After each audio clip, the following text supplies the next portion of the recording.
All right, let's talk about bridging that gap between your Java code and a really beautiful interactive app that users will love.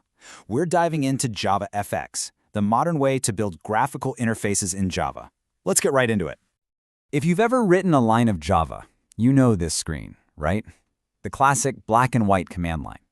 It's functional for sure, but what if you want to build something people can actually see and click on? Something that feels, well, alive. That's exactly the problem JavaFX is here to solve. For a long time, if you wanted to build a user interface in Java, you used a library called Swing. And look, it's still out there. But JavaFX is really its modern successor. It's a massive upgrade. We're talking about styling your apps with CSS just like a website, and using FXML to neatly separate your app's design from its logic. Plus, it just works on Windows, on macOS, and on Linux. So, with that in mind, let's really break it down. What exactly is JavaFX, and why should you even consider it for your next project?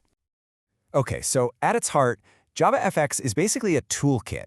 It gives you everything you need to build and ship all kinds of apps, from your standard desktop programs to what we call rich internet applications. Those really dynamic, responsive apps that feel way more advanced than a basic website. And the power you get right out of the box is just incredible.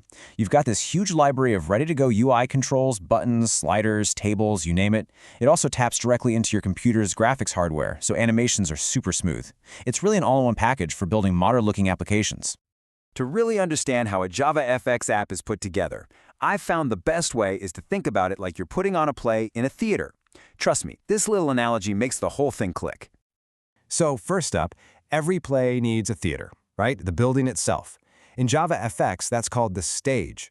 It's the main window of your application, the frame that shows up on the user's desktop. It holds the entire show. Now, inside that theater, you put up a set. The backdrop, the furniture. That's the scene. It's all the visual stuff the user sees at one time. And what's really cool is you can swap out scenes, just like changing sets in a play, to completely change what your application looks like. And finally, what's on your set? Well, you have actors and props. These are your nodes.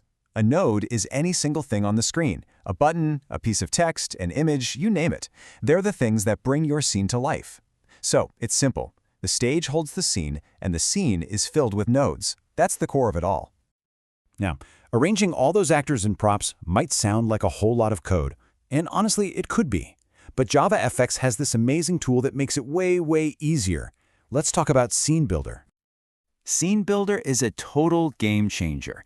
It's a visual editor where you can just drag and drop components to design your user interface. And as you're doing this, it's automatically writing all the layout code for you in the background.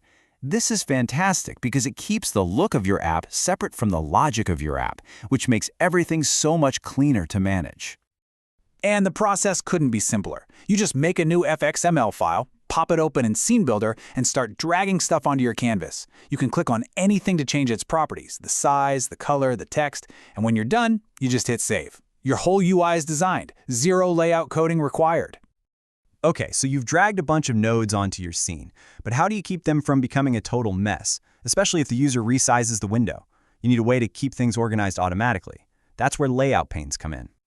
Let's go back to our theater. Think of layout panes as your invisible stage crew. Their only job is to arrange all the actors and props, your nodes, according to some simple rules. They're the ones making sure everything looks neat and tidy, no matter what. And you've got a few different crews to pick from.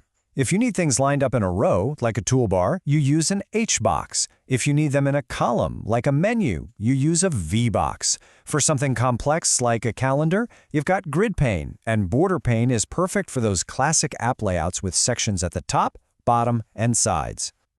So, we've designed a beautiful, perfectly organized interface. But right now, it's just a picture.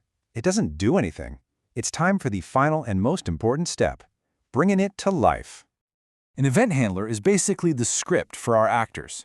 It's the piece of code that tells a button what to do when someone clicks it. It's the brain behind the pretty face, connecting what the user does to what your application actually does. And in modern Java, this is so wonderfully clean. We don't need all the clunky old code we used to. With something called a lambda expression, you can define the entire action in one simple, easy-to-read line. This literally just says, hey button, when someone clicks you, go find that label and change its text. It's elegant, it's efficient, and it's just nice to write. And you can respond to way more than just a simple click. JavaFX lets you listen for all kinds of mouse events.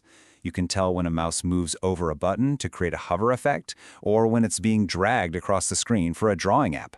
This is how you build those really rich, professional-feeling user experiences. So that was a whirlwind tour.